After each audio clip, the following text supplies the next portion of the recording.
하나님 기뻐 받아 주시옵소서. 이 모든 것 예수 그리스도의 이름으로 간절히 기도하옵나이다. 아멘.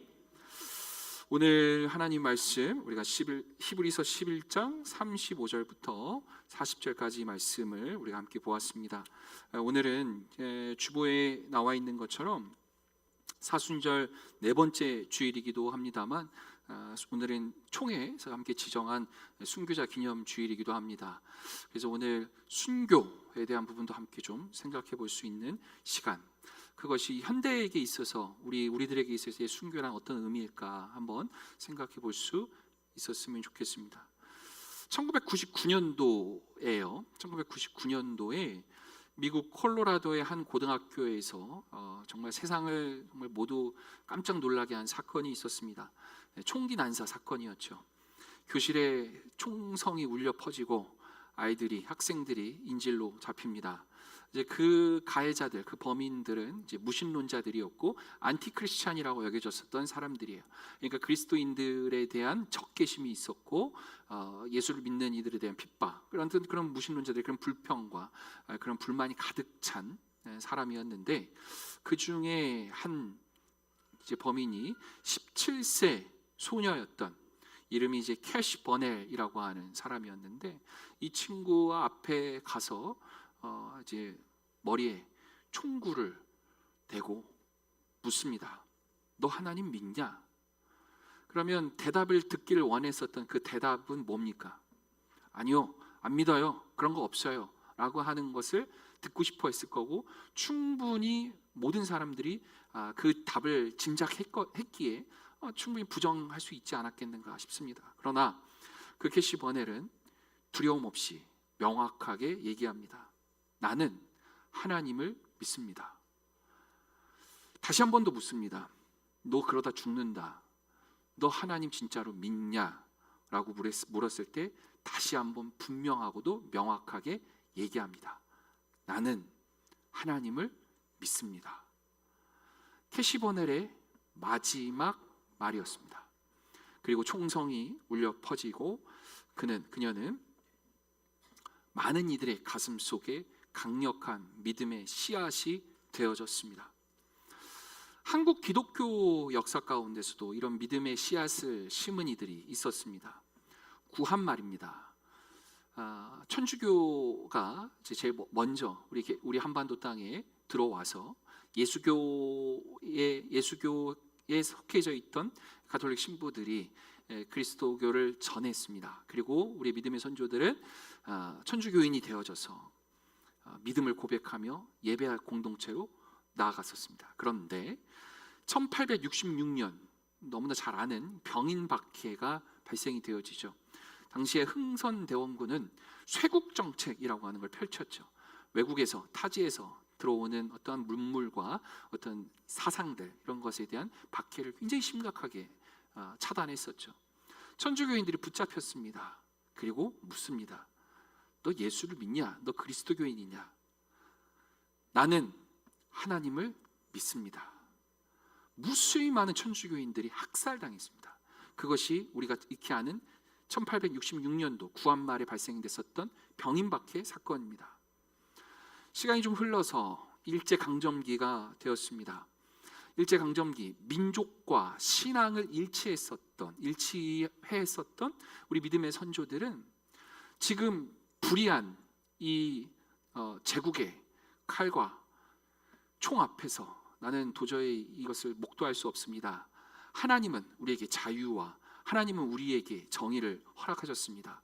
저는 이 민족을 위해서, 그리고 이 신앙 양심을 통해서 저는 이대로 살아갈 수 없습니다라고 고백하며 그들은 목숨 걸고 민족운동이 나섰죠. 그래서 여러분 잘 아시는 바와 같이 많은 민족운동, 독립운동에 참여했었던 그 핵심적인 사람들은 다 그리스도인들이었습니다. 그 중에 많은 독립운동가들 중에 우리가 익히 아는 사람들은 대부분 지도자급들 또는 목사님들 또는 조사, 당시에는 조사라고 하는 직분이 있었죠. 그런 장로님들, 어쩌면 목사님들, 그 사이 즈음 놓여져 있었던 사람들이었는데, 그런 사람들이 아니라 그냥 여러분과 같이 평범한 집사님이 한 분 계셨습니다. 안동교회라고 하면 굉장히 유명한 교회예요. 한국 기독교 역사에서 안동교회라고 하면 굉장히 유명한 교회인데, 그 안동교회에 속해져 있었던 집사님이 이름이 조춘백 집사님이셨습니다. 이 조춘백 집사님이 생물연대를 보시면 아시겠지만 1893년도에 태어나서 1922년도에 돌아가셨어요. 1922년도, 1910년대, 20년대, 30년대까지 일제는 굉장히 우리 민족을 굉장히 괴롭혔죠. 참 그 굉장히 강력한 통치 정책을 펼쳤죠. 식민지 통치 정책을. 조춘백 집사님이 나는 그리스도인입니다라고 하는 그 고백으로 이것은 그냥 이대로 놔둘 수 없다. 내가 할 수 있는 일이 무엇일까를 고민하고 자신이 갖고 있는 모든 논밭을 다 팔아요.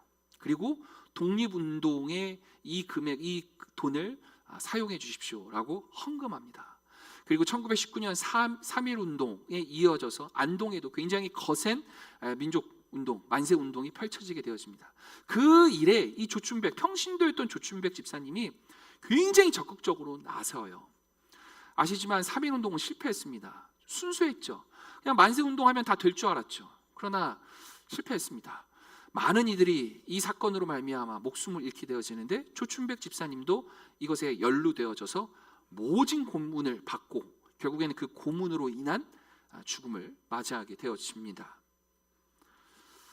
여러분 아시다시피 한국 전쟁 중에 발생됐었던 순교자들 중에 특별히 손양원 목사님은 우리가 다 아실 것이고, 그리고 또한 민주화운동 시기에는 우리 교단의 신앙 선배들이 진리와 정의를 위해서 고난의 길을 걸어갔었던, 그리고 정말 목숨 걸고 그 일을 감당했었던 우리 많은 신앙 선배들이 있었습니다. 제가 오늘 여러분께 말씀드리고 싶고 함께 나누고 싶은 지점은, 그리고 고민하고 싶은 지점은 바로 이 지점인데, 왜 이들은 이토록 고통스럽고 힘든 길을 자발적으로 선택한 것인가 라고 하는 거예요. 누가 등 떠밀지 않았습니다. 논밭 다 팔고 독립운동해 라고 등 떠밀지 않았고, 너 예수 믿어, 너 예수 안 믿으면 죽어, 너 이 자리에서 반대로 너 예수를 부인하면 살 수 있어 라고 하는 그 유혹 앞에서 왜 이들은 목숨 걸고 나는 하나님을 믿습니다 라고 하는 그 고백으로 이들은 그 자발적인 믿음의 고백, 신앙의 고백을 할 수 있었던 것일까 라고 하는 질문입니다. 이 질문을 우리가 함께 이 시간 깊이 묵상해 보고자 합니다. 왜요? 오늘은 특별히 순교자 기념 주일이기도 하지만 사순절의 기간이기도 합니다. 예수님 또한 자발적으로 본인이 그 십자가의 길을 걸어가셨던 분이 주님이셨어요. 왜 주님과 그리고 주님을 따르는 많은 사람들은, 예수를 믿는 사람들은 왜 이것이, 어떻게 이것이 가능한 것인가 라고 하는 지점입니다. 오늘 성경 우리가 본 히브리서 11장은 여러분 익히 아시는 바와 같이 뭐라고 불러요? 11장의 별명이 뭡니까? 믿음장이라고 합니다. 그래서 믿음장답게 히브리서 11장 초반에서부터 믿음의 사람들에 대해서 쭉 설명하고 나열하고 있어요. 특별히 11장 4절을 보면은 몇 가지 좀 이야기를 할게요. 11장 4절에 보면은 이들에 대해서, 특별히 아벨에 대해서 이야기하죠. PPT를 넘겨주세요. 제가 준비한 PPT가 있습니다. 자, 보세요. 11장 4절 읽어보겠습니다. 시작. 믿음으로 아벨은 가인보다 더 나은 제사를 드렸습니다. 자, 11장 그 다음 줄 읽어보세요. 시작. 믿음으로 아브라함은 순종하여 장래의 유업으로 받을 땅에 나아갈세. 자, 그 다음 믿음으로 모세는 바로의 공주의 아들이라 칭함받기를 거절하고. 여러분, 지금 나오는 믿음장에 등장하는 인물들 세 사람만 제가 뽑았습니다. 첫 번째 아벨, 두 번째 아브라함, 세 번째 모세. 그리고 사실 히브리서 11장 나중에 쭉 보시면 아시겠지만 이 믿음의 선배들이라고, 믿음의 신앙인이라고 고백되어진 많은 사람들이 있어요. 그런데 이들 앞에 항상 한 글자, 한 단어가 다 붙어 있습니다. 뭡니까? 여러분, 믿음으로 살아가시길 원합니다. 이 믿음이 뭐냐는 거예요. 믿음이. 이들은 믿음으로 이렇게 살아갔다라고 고백하는 겁니다. 믿음이라고 하는 건 헬라어로, 죄송합니다, 설명드릴게요. 피스티스라고 하는 원어인데, 이 믿음, 피스티스라고 하는 것은 우리가 일반적으로 나 너 알지? 나 너 믿어. 그래 너 잘할 거야. 그래 내가 교민이 너 믿지? 잘할 거야. 그래 이렇게 생각하는 그 믿음의 지표를 넘어섭니다. 피스티스라고 하는 믿음이라고 하는 뜻은 내가 그 존재를 어떤 것을 믿고 그리고 그 믿음에 따라서 결단과 행동, 실천까지를 담보하는 것을 믿음이라고 얘기합니다. 그러니까 우리 신앙인들로 대입해 보면 너 믿음 있니? 너 믿음의 사람이니? 라고 한다면 나 하나님을 믿어요 라고 고백할 수 있으려면 우리의 신앙의 삶의 자리 가운데서 반드시 실천과 그리고 오늘 앞서 얘기했었던 우리 한국 기독교 역사에서 나왔었던 그 목숨 걸고 결단하며 나아갔었던 실천이 담보되어져야 함을 이야기하고 있습니다. 믿음의 본질은 이들이 믿고 있고 고백하는 이 믿음의 본질은 하나님의 살아계심을 믿는 거예요. 그리고 하나님이 나와 우리 모두에게 주신 언약이 있어요. 약속. 그 약속이 반드시 이루어질 것이라는 확고한 신뢰입니다. 하나님이 살아계시고 그 살아계신 하나님이 나하고 약속을 하셨는데 그 약속, 그 언약은 반드시 이루어질 것이라는 신뢰입니다. 그리고 그 확신이 아브라함에게는 미지의 땅을 향해 나아가도록 발걸음을 띄도록 인도한 거예요. 아브라함의 믿음이 왜 대단한지 아십니까? 교민아, 너 앞으로 조금만 더 나아가면 사거리가 나와. 그 사거리에서 좌회전을 하면 백석교회가 있어. 자, 그곳에서 목회하도록 해 라고 한다면 얼마든지 할 수 있겠다 싶습니다. 그러나 아브라함에게 너 나아가라, 떠나라 라고 한 그 음성은 정말 답 없는 떠남이었어요. 대책 없는 떠남이었어요. 어디로 가라, 사거리가 나온다, 좌회전하라? 아니요, 그냥 가라고 했어요. 그런데 믿음으로 아브라함은 나아갔던 겁니다. 그래서 아브라함의 믿음은 대단하다. 그래서 믿음의 조상이라고 일컬어짐을 받을 만한 아브라함의 믿음이 되어집니다.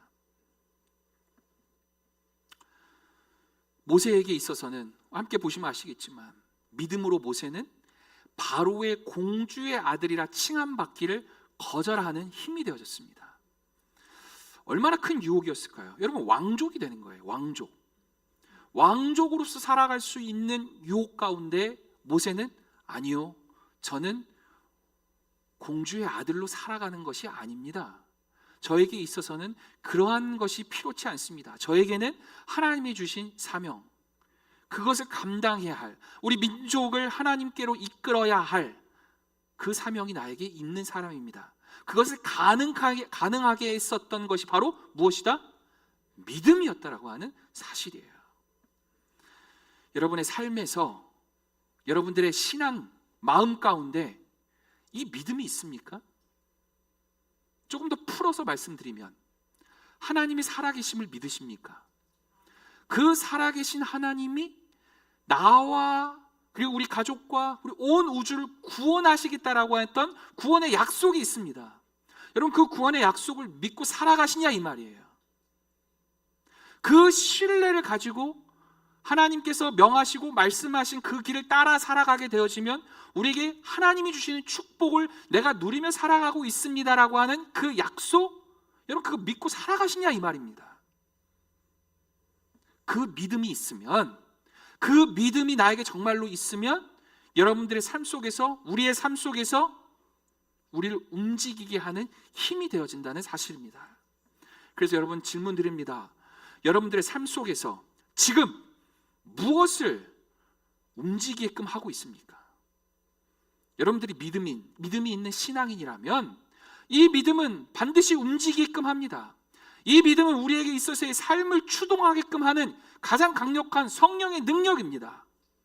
그 움직임이, 그 힘이 나의 삶 속에서 지금 무엇을 추동하게끔 하냐 이 말입니다. 여러분 그것을 느끼며 살아가고 계십니까? 히브리서 11장 38절, 굉장히 놀라운 하나님의 말씀이 있습니다. 히브리서 11장 38절에는 사실 성경에 괄호로 되어져 있죠. 이런 사람은 세상이 감당하지 못하느니라 라고 성경은 나와 있습니다. 우리 한글 성경은.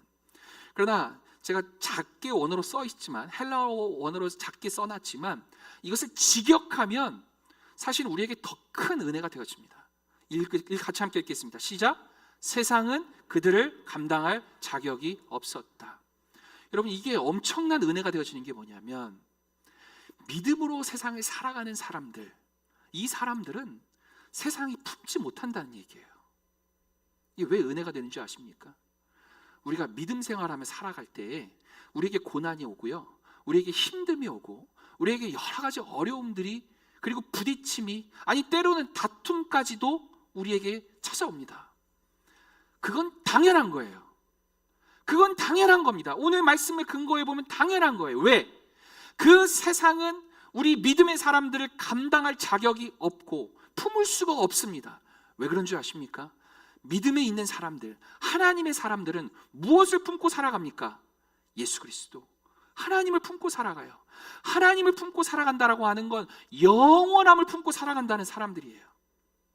그래서 세상의 이 유한함은, 세상의 가치로는 우리의 이 영원함을 품고 살아가는 그리스도인들을 감당할 수 없는 겁니다.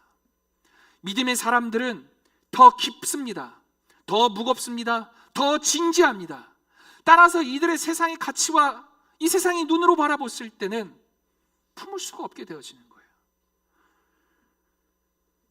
세상은 이 믿음의 사람들의 가치를 측정하거나 담을 능력이 없습니다. 세상은 이 믿음의 사람들을 이해하지 못하고 거부할 수밖에 없습니다. 우리는 예수를 그리스도라고 고백하는 자들이기에, 그 예수가 우리 안에 있기에 우리는 영원함을 품고 살아갈 수 있기 때문에 그렇습니다. 여러분 가운데 신앙생활 한다면서, 신앙생활을 하기에, 믿음으로 인해 내가 그것을 고백하며 살아가기에 참 세상 퍽퍽하다, 이렇게까지 믿음 지키며 살아가는 게 맞는 것일까라고 하는 회의감이 혹시나 들 때 여러분들은 도리어 뿌듯해할 수 있었으면 좋겠습니다. 세상이 감당하지 못할 믿음을 여러분들이 품고 살아가고 있기에 지금 이 어려움과 그리고 그 혼란과 아픔이 우리들에게 놓여진다는 사실입니다. 믿음의 사람들은 고난을 회피하지 않습니다. 도망치지 않습니다. 그 가능성은, 왜 그렇게 할 수 있느냐라고 하는 그 가능성은 우리가 바라보는, 믿고 있는 바가 있는데 그것은 바로 부활이기 때문에 그렇습니다. 오늘 성경 말씀처럼 더 좋은 부활을 바라보며 고난을 기꺼이 받아들일 수 있는 사람들, 그들이 믿음 갖고 살아가는 사람들입니다. 옆에 있는 분들에게 한번 물어봐 주세요. 믿음 있으십니까? 질문을 하면 답을 해야 돼요. 우리가 믿음이 있습니까 없습니까를 생각해 볼 때 나의 마음 가운데 나 정말 그리스도인으로 살아가고 싶다라고 하는 그런 선한 마음이, 주님 주시는 마음이 있다면 여러분들의 삶의 자리 가운데 참 많은 갈등이 있을 수 있단 말이죠. 그리고 혼란할 수도 있겠다 싶습니다. 이게 맞나? 정말 신앙생활하며 살아가는 거 진짜 어렵다. 더욱이 나는 정말 하나님을 바라보면서 신앙생활하며 살아가고 싶긴 한데 여러 현실적인 문제들과 맞닥뜨릴 때가 있잖아요. 나 주일 성수 잘하고 싶어. 그런데 내가 일하며 나아가는 그 상황이 주의를 지키지 못하게끔 하는 상황과 부딪혔을 때 어떻게 할까라고 하는 고민이 실제적으로 있지요. 어떤 청년이 전화가 왔습니다. 어떤 청년이라면 벌써 답을 다 얘기해 버렸는데, 어떤 성도님이 저에게 전화가 와서 질문을 합니다. 목사님, 주의를 잘 지키고 싶고 주일 성수하는 것이 제 신앙의 고백인데 앞으로 직장 생활하고 이렇게 나가는 가운데 어려움이 있을 것 같아 참 고민이 많이 됩니다. 저는 그 고민을 하나님께서 너무너무 귀하고 감사하고 그리고 너 정말 잘한다라고 주님께서 칭찬하실 줄 믿습니다. 고민이 당연히 있어야죠. 당연히 고민이 있어야죠. 우리의 그 현실 가운데서 치열한 몸부림이 있어야 됩니다. 하나님께서 우리에게 주신 사명이 있습니다. 그 사명은 우리가 이 세상 가운데서 발 디디고 살아가는 이 세상 가운데서 하나님 증거하며 살아가라고 하는 하나님의 사명이 있어요. 예수를 그리스도라고 고백하고 너 예수쟁이처럼 정말 믿음 있는 사람처럼 살아가야 할 것을 우리에게 늘 주문하고 계시고 명하셨단 말이죠. 그러면 그 현실의 자리 가운데서 하나님을 믿는 사람답게 살아갈 수 있었으면 좋겠습니다. 누군가는 그 일을 해야 한다면, 그래서 주일의 그 자리에 누군가는 그 일을 해야 한다라고 한다면 저는 차라리 예수 믿는 예수쟁이들이, 믿음 있는 사람들이 그 일을 감당했으면 좋겠어요. 예수를 아직 알지 못하는 자들은 교회에 나와서 예배 드려야죠. 그렇게 나오도록 우리가 권면하고 기도하고 전도할 수 있기를 주님의 이름으로 축복합니다. 확고한 믿음이 있는 사람들이 정말 주의를 지키지 못하는 그 안타까움으로 살아가셔야죠.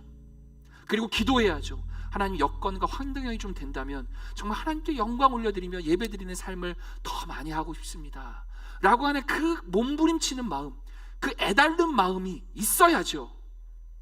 그런데 너무나 현대 그리스도인들 보면은 너무나 합리화를 잘해요. 목사님이 괜찮다 그랬어. 오해하지 마십시오. 괜찮아 라고 얘기하는 게 아니에요. 우리의 마음 가운데 그 애달른 마음으로 내가 만약 주일 성수를 못했어, 자 그렇다면 그 다음 주라도 정말 그 다음 내가 나에게 처해진 이 모든 상황 가운데서 하나님께 예배드리고자 하는 그 삶으로 어떻게 나아갈 수 있을까를 고민하고 몸부림치며 살아가는 삶이 되어야 된다는 겁니다. 중요한 건 중심이라는 거예요. 알지 않습니까? 우리의 마음의 중심이 어디에 있는지를 우리가 알지 않습니까? 세상에 있는 사람들이 그들의 삶을 바라보고 그 믿음 있는 사람들을 바라보고 와, 대단하다, 참 그리스도인이구나, 참 신앙 있는 사람이구나, 와, 감당할 수 없구나 라고 하는 믿음의 이 고백들이 우리들 모두에게 들려질 수 있기를 주님의 이름으로 축복합니다. 오늘 히브리서 11장 39절에서 40절의 말씀은 이런 이야기하고 있어요. 믿음의 선배들이 자신들의 그 헌신을 통해서 하나님의 약속이 완전히 성취되기를 기다렸다라고 하는 것을 오늘 우리에게 알려주고 있거든요. 39절 말씀 한번 같이 보실까요? 읽습니다. 시작. 이 사람들은 다 믿음으로 말미암아 증거를 받았으나 약속된 것을 받지 못하였으니. 이 사람들, 39절, 이 사람들은 믿음으로 말미암아 증거는 받았어요. 증거, 곧 하나님의 약속을 붙들고 살아가는 그 말씀, 약속을 받았다는 거예요. 그런데 그 약속의 이행, 그 약속의 그 결과치, 그 약속의 열매를 받았어요, 못 받았어요? 못 받았다는 얘기예요. 40절 말씀 보세요. 읽습니다. 시작. 이는 하나님이 우리를 위하여 더 좋은 것을 예비하셨은즉 우리가 아니면 그들로 온전함을 이루지 못하게 하려 하심이라. 40절에 말하는 너의 그 믿음으로 씨를 열심히 잘 뿌렸어. 그런데 너는 그 믿음의 씨앗에 대한 열매, 그 결과는 너가 보지 못했지. 근데 낙심하지 마. 괜찮아. 더 좋은 것을 예비해놨어. 그게 뭔지 아세요? 후대, 다음 사람들, 또는 앞으로 일어날 열매, 결과, 그것들로 말미암아 온전함을 이룬다는 뜻입니다. 저에게 있어서 조급함이 좀 있어요. 여러분 아시다시피 저는 항상 누군가가 저에게 고향이 어디십니까? 라고 물어보면 만약에 이분이 전라도 분이시면 예, 저희 어머니 아버지는 전남 해남 분이십니다 라고 얘기하고 제 이야기 하지 않고, 누군가가 저에게 묻는 분이 뭐 충청도 분이시다 그러면 예, 저는 초중고 시절을 전 대전에서 자랐습니다 라고 얘기를 하며 적절히 대응을 합니다. 그러다시피 저는 충청도에 피가 어느 정도 흐르고 있습니다만 성격이 굉장히 급해요. 이게 굉장히 잘못하다가 또 오해하실 수 있겠다, 그죠? 충청도 사람들은 다 그럼 성격이 뭐 그렇습니까? 아니라 그냥 제가 주위에 보면은 좀 느긋하신 분들이 있으신 것 같아요. 많으신 것 같아요. 그런데 저는 좀 성격이 급해요. 빨라요. 그래서 무엇인가 뭐를 딱 하고 결심을 했으면 툭툭툭툭 해 나가는 것을 보거나 열매가 맺혀지거나 하는 것을 바라봐야만 합니다. 그래야 저는 성격이 그래요. 못됐습니다. 성격이 급해요. 그래서 우리 성도님들은 닥달하는 거예요. 이게 한번 말씀을 좀 드렸으면 탁탁탁 해 나가셔야 되는데 이게 하는 건지 안 하는 건지 이게 뭐야. 여러분, 그러니까 저를 이해해 주십시오. 아셨죠? 죄송합니다. 다시 돌아와서 우리들의 신앙의 삶의 여정 가운데 이 조급함이 저에게도 있거든요. 그래서 저는 목회를 해나가는 데 있어서 하나님, 결과치를 빨리 좀 보여주세요. 정말 눈물로 뿌리는 그 씨앗은 주님 반드시 거두신다 하지 않으셨습니까? 하나님께서 우리에게 간구하는 기도 들으신다 하지 않으셨습니까? 우리가 정말 새벽에 정말 그리고 또는 뭐 수요일이든 금요일이 되었든 우리가 정말로 아픈 이들을 위해서 여러 지금 어려운 환경 속에 놓여져 있는 이 모든 이들을 위해서 정말로 이 많은 성도들이 눈물로 기도하며 나아가고 있는데 하나님, 왜 이렇게 빨리 보여지지 않습니까? 왜 이런 겁니까? 라고 하는 원망과 탄식이 저에게도 솔직히 있다는 말이에요. 그런데 40절에서 하나님은 저에게 말씀하신 거예요. 그때가 너가 바라고 원하는 그때에 이루어지지 않는다. 이루어지지 않을 수도 있다. 그러나 너 기억해라. 더 좋은 것을 예비하셨다. 여러분, 우리가 순교의 길을 나아갈 수 있는 것, 목숨 걸고 하나님이 살아계십니다. 그 하나님은 나에게 가장 좋은 것을 주시길 원하시는 분이십니다. 여러분, 이 믿음이 있어야 됩니다.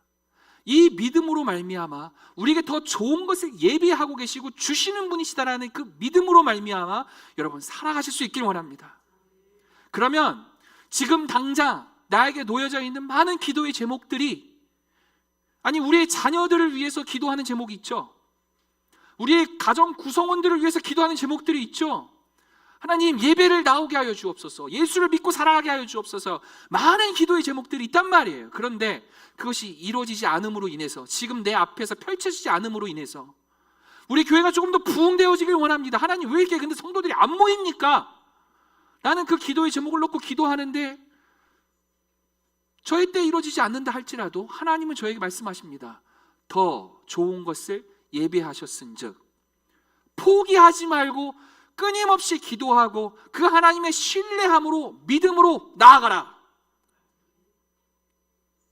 여러분, 이 믿음으로 전도할 수 있기를 원합니다. 여러분, 다시 한번 말씀드리면 믿음은 내가 너를 그냥 알고 믿어 라고 하는 거기서 멈춰지는 것이 아니에요. 여러분, 믿음 있는 사람 되길 원합니다. 믿음이 있다라고 하면 그 신뢰를 가지고 실천, 결단, 이것이 이루어지는 거예요.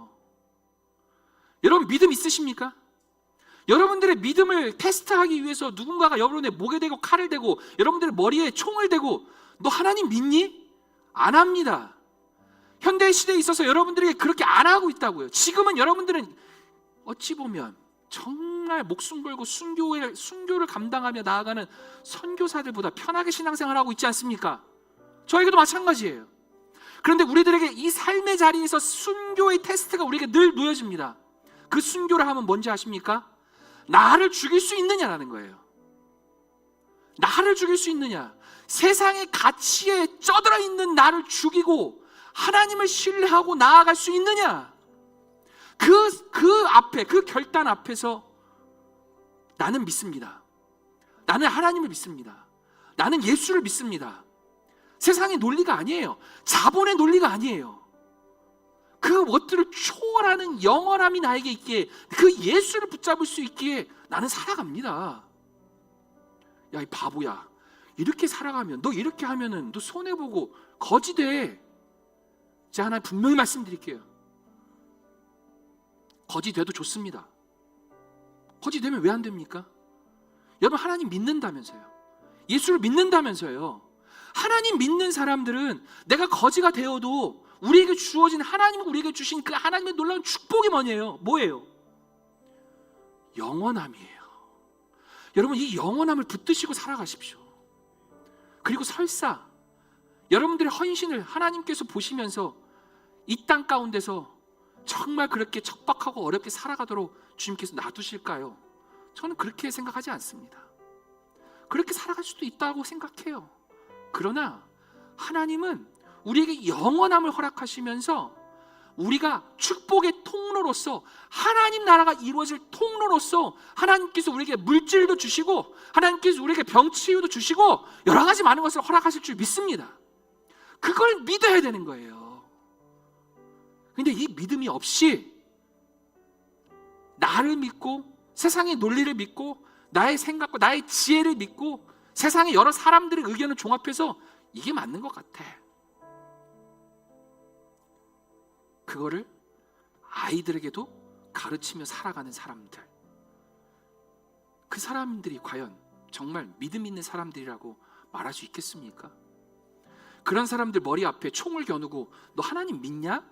라고 물었을 때 우리는 담대하게 영원함을 나에게 주신, 생명을 나에게 주신 하나님을 믿습니다 라고 여러분 고백할 수 있을까요?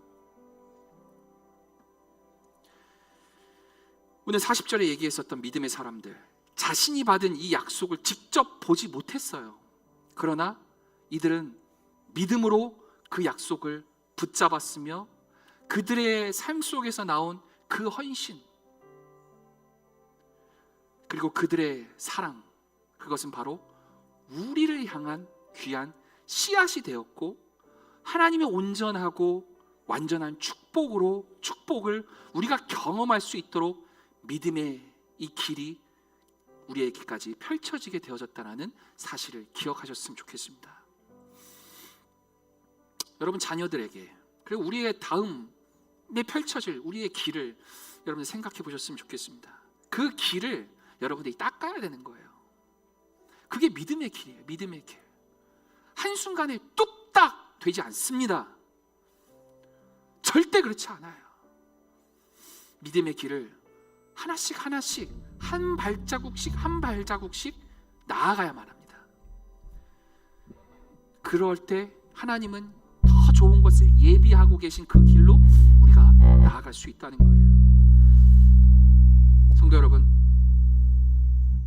이번 한 주 동안 삶 속에서 작은 순종의 씨앗을 심어보시길 원합니다. 왜요? 우리는 믿음이 있으니까, 영원함을 품고 살아가는 믿음의 사람들이니까 이 씨앗을 품고 심으시길 바라요. 더 구체적으로 말씀드릴게요. 생명의 씨앗을 심어보십시오.